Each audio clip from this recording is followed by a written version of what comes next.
Hey everybody, I'm Chris and that's Jose, and today on the feed we're going to talk about your website design, something you've submitted, and we're going to review it. Stick around. All right, Jose, what are we looking at? All right, we're looking at Gundogan from one of our Let's look viewers. at your screen. He put it on the school's Facebook group, and his question is, hey, as a starter, so this is like a landing page, what do you guys think about the minimal flat design page I created for myself? And he is, I think, in Istanbul. He went to University of Istanbul. So let's take a look at what he did. Well, here's a question. What do you guys think about the minimal flat landing page? Thank you very much. Web UI specialist. Boom. There he is. And here's his site. Akin Gundogan, his initials. Name, his initials, and also what he does. So we're gonna go, this is his actual website right now. This is the actual website right now. So I had a chance to look at it and review it, and one of my top comments are a little bit more on the design side, not necessarily on the positioning or on what you do. If it's possible, he said flat design. So the minute that you introduce this image of the pinnacle or of the peak, which I understand the metaphor, it's a little less flat. It's actually it's a photographic. It's a photographic site. Yeah. So it's not necessarily the definition of flat design. What is flat design? Flat design is, and we can bring up a Pinterest if we wanted to and see what it looks like. Let's do that. Flat design is literally flat design, which is a lot of color fields. You can't define something using the same words as the word. Oh, what is flat design? Well, it's flat design. Look, the minute that we look at flat belly, come on, dude. Stomach, flat design.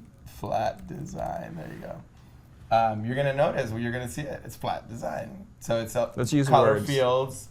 Like this is very find something that you think is really flat. Very flat design. Okay. Show me something. I'll find a very flat design. There. How about those icons on the never mind. On the right? Which ones? Like these things. Yeah, for sure. Those are flat design. One of the best examples is Google's operating system. I think that's the best example of flat design. All right, Google fanboy. Let's use words to describe what this is. So flat. There's no images. There's no tone. Like Well, a dice is an image. No, it's not an image. It's an icon. All right. It's not a photograph.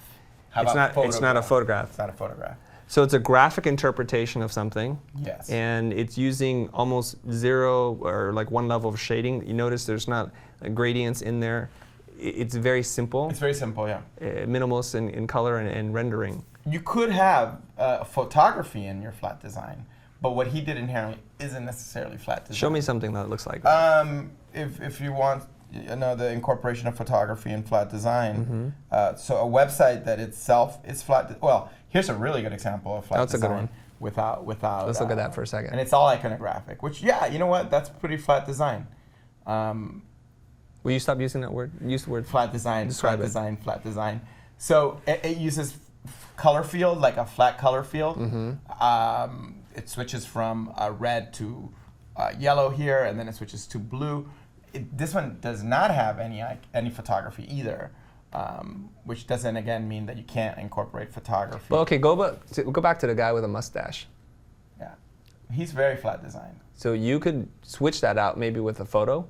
Yeah. And it's still, in your opinion, would be flat. Yeah, for sure. But maybe the photo's black and white. It's simpler. It's simpler, right. It's not full color and it's screaming at you. There's a simplicity level to it. Now, that doesn't mean that he isn't necessarily going for this idea of flat design. But you have some other issues, Chris, from the Christo point of view. Like, would you hire this person? Would Christo hire this person to do a project for you? And you work with overseas. I don't want to just boil it down to would I hire you or not. I'm having a little bit of hard time figuring out what you do. The aesthetics are throwing me off a little bit, and especially within the context of flat design. This is not flat design. So what I get from your site is I see that your name is there, and I see no examples of your site. It would be impossible for me to hire you. So hire me. I have no work. Right. You don't have any work. So there is. Show me a link. Is there anything on the site that? No. I can email Facebook, him. I can follow him. LinkedIn. I mean. Well, I don't look at LinkedIn for portfolios. Right. So for design, it's like unless you knew him and you were being referred. So basically, what Chris is saying, Akin, is that you should have a little bit more work. I mean, let's look at an example of another school member, Ben Thompson. Ben Thompson. He redid his website using core. All right, let's take a look at it. Or like really defining what he does, right? Okay. So let's take a look at it. So here's StudioFluid work about blog context. So this is more of a site in itself. Stand out with what you do. Stand out with what you stand for. So it's a little bit of a play on words. Be what you stand for with every decision you make. Be what you stand for with every experience you create. Be the very best at being you. Sounds like Dr. Seuss, but I like it. It's a little. There's a little rhyme there. But yeah. Yeah, I have no idea what that means. So here's where let me just break this down from a couple different levels. In terms of a design, it's really clean. It's beautiful, simple graphics, and he's using something that looks like Futur. Nice, clean, open, white space. Notice how you treated the photography and the images. It's black and white, so you can read the type over it. Very simple. And what he says right up front is what he wants to do. He wants to help you stand out with what you stand for. So I'm kind of intrigued. What you stand for, I start to think about, companies with a purpose. What you stand for. I stand for something, for starving children in Africa, or clean water, or shoes like Tom's shoes, right? Stand out for something. So the problem here is then the subsequent. Why are you? Mr. ADD, can you stay on it? Here. The subsequently. Right. Okay. I'm trying to talk about this thing and you're flipping all over the place. Okay, go ahead. But the problem is the headline is intriguing. It draws me in to read the rest of the copy, but it feels like it's saying the same thing over again. It's saying the same thing over and over again. I'm not getting any bits of new information. Okay, We're a strategic studio that focuses on people who are doing things on purpose. Yeah. You need to get Chris Doe on it. You need to do a little bit. Well, I don't know about that, but yeah. So the next thing I'm going to do. Whoa. Let's click on a project. So. Well, I want to go back to here first. So here it is, the images above the fold. I'm going to click on one of your projects. I'm going to assume these are your 3 best projects. So guys, that you're designing your website, put your best work up front. I'm not going to go to image 4, 5, and 6 if you don't have me intrigued by what you're doing. So I'm going to click on one. Let's click on this one, this food truck. That kind of seems interesting. I'll click on the 3rd image. So here, I assume then is some kind of case study. And it says this is a food truck, and it crosses it out, and it says this is the taste of a simpler time coming to a curb near you. I like it. I like that because it's taking the idea of a food truck and saying, no, we're totally different than a food truck. But then really it's just a food truck. But it's cool. I like that they're positioning it as a taste of a simpler time. They're trying to sell you about an idea and not necessarily the product itself. Now, the thing that I'm looking at now is like, so now it's going to talk about the food truck company, right? They wanted to perfect water ice since the 1980s. And then finally here, right around here, let me highlight this. Oops. It says what they did. So what you do is kind of buried in there. And so people may not even read that. They might just skim through this and assume you did the graphics, or maybe you did the back-end development. You picked the color palette. I have no idea. You want to know as a potential vendor, like what it is. If I'm trying to hire you, I need to figure out what you do, so I have to look at it with a certain lens. So it says here that you helped out with strategic branding. Now, that's a very industry-specific term, strategic branding. I like it personally. I'd like you to follow it up with what that means. Identity, logo, design, positioning, web, positioning. All those kinds of things. You want to be a little bit more granular, is what you're saying. And then I can look at all the work and appreciate what you've done.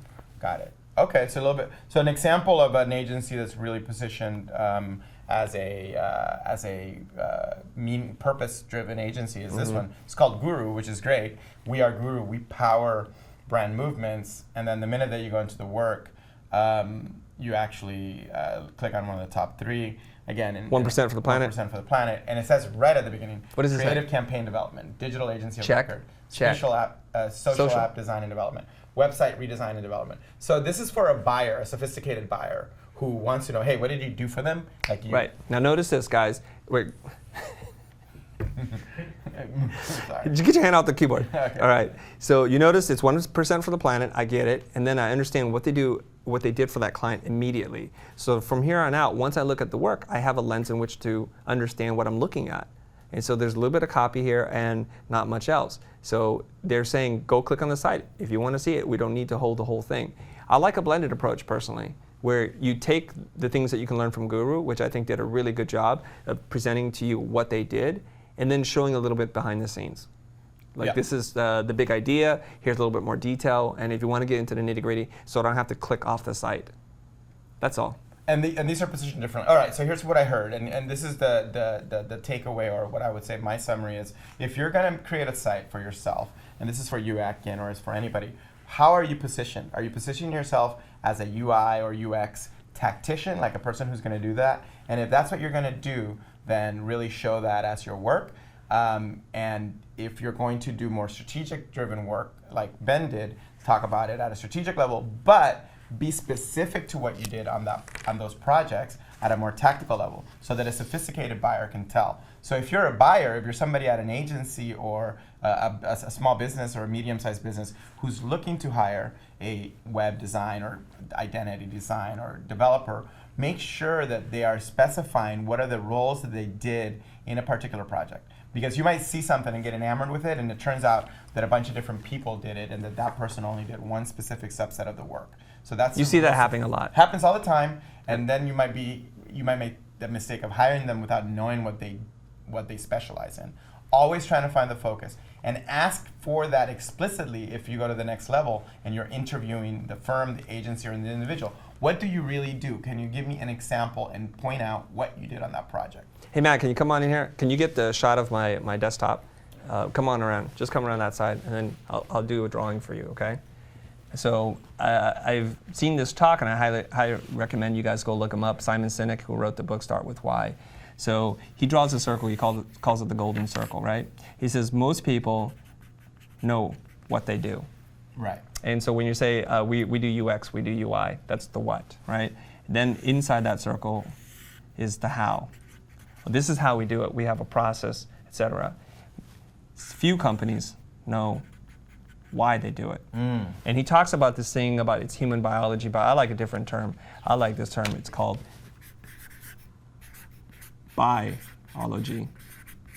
Why people buy. So when you look at companies like Apple, they understand who they're selling to, what they stand for. So looking at your two examples, both Guru and what's the other company? StudioFluid. StudioFluid. Go back to the homepage. They started to do that. They started to talk about helping people who stand for things that they believe in, which I like. Notice that they don't talk about UX, UI, or strategy right here. They don't. I think that's a really good thing. Same thing with Guru. They do at the bottom a little bit. They do, and that's okay. Because once you drill, like once I'm vested into what you do, just like Apple, they present themselves as standing for the why first. Mavericks, creative thinkers, rebels, people who are going to be innovators. And then they get into the product. Notice now they don't compare megahertz, how much RAM, not until you are at the very last moment to ready to buy. Then they give you all the detail. So guys, it's about biology, understand why people buy, and check it out. So now are you gonna look at our site? The final thing, I think that what the how is something that's really important, and what I wanted to highlight was something that I thought was really interesting from a approach standpoint, is that at the end of a project, for an example, and I really think this is super smart, for the Coldplay project that was done here at Blind, that we did here at Blind, not only is there an example of the project itself, since it's an interactive product, it's a story, an interactive story, but right below it, there's a video called The Process, and it actually goes through and does interviews with, and this is not something that you should do for every project, but I would highly encourage the use of video, what happened there, in your process. So Chris talked about the why, that's actually the toppest level, but the how, it's really great to show like how you actually did it.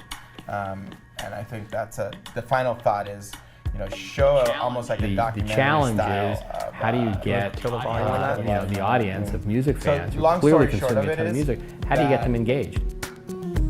in addition to being clear on what your purpose is as an agency or the broad level, it's nice to show how people did things. I like that. If I'm a buyer, if I'm a sophisticated buyer. Did you want to go to our homepage? Because I noticed you skipped right over that. Oh, got it. Well, what the comparison there was saying, if I, without it being perfect or the example of like perfection. It's not perfect. It's not perfect. But what I really like is that it's very Chris Do, and that you really kind of like go from what we do in terms of a summary to how you're different. Prove it by here's some examples of it. You're walking people through the sales cycle. Not convinced yet, here's our reel, and then you go, want to see more, boom, here's who our clients are, and then what else, in addition to cultural, and then some statistics, just that are fun relevant facts to culture and fun facts. And then really a validation from the ether, but also from clients in some of the quotes, etc. So there's a nice rhythm to that in one page. So you are using kind of the latest kind of framework from startups, which is show somebody like the whole sales cycle on one page. Now, they want to go deeper, great. But in one page, people can get a sense of, do they want to work with you? Yeah, because we've experimented with this before where we ask people to click, and People don't. People don't. And we see what they're doing in sites that have to sell something, and that's how I look at it now. As a design company, I don't want to just show my portfolio. I want to tell a story, and I want to tell them what we stand for and how we do what we do. Exactly. So that they can appreciate the work. At a certain level, to the untrained eye, all this work looks the same. So really try to make yourself different by presenting who you are. That's a good point. A lot of designers out there are like, or developers or designers or just people in general, they're like, ooh, look at how it looks. People they don't notice that differences as much as you would think. They really want to know how it solved the problem. They want to know the why for themselves first. So anyway, so if this was useful, do us a favor, comment, leave your comments below. If you want to submit your site for review, go to our Facebook page. No, why don't they just comment here so we don't have to look around for it. It's tough for us to find. If comment on this episode, put your link. If you put your link below, chances are we will review it. So don't put it there if you don't want us to review it. Okay? Subscribe to the channel. Follow us on Twitter and on Facebook. And we'll see you again next time. Thanks, guys.